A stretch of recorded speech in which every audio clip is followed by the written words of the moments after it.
Welcome to the channel. In today's video, we will guide you on how to set a passcode in the Botim app to secure your account. If you want to protect your chats and personal information, this video will show you a simple and easy way to do it directly from your phone. First, open the Botim app on your phone. Once the app is open, look at the top right and tap on your profile photo. Next, click on Account.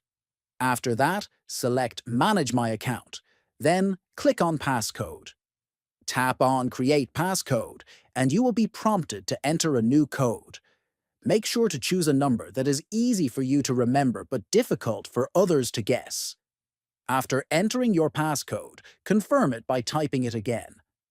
This ensures that your passcode is set correctly and that you will be able to access your account securely. Once confirmed, your Botim app is now protected by a passcode, and your personal information is more secure. Don't forget to subscribe to the channel, like this video, and share it with your friends. Thanks for watching, and stay safe online.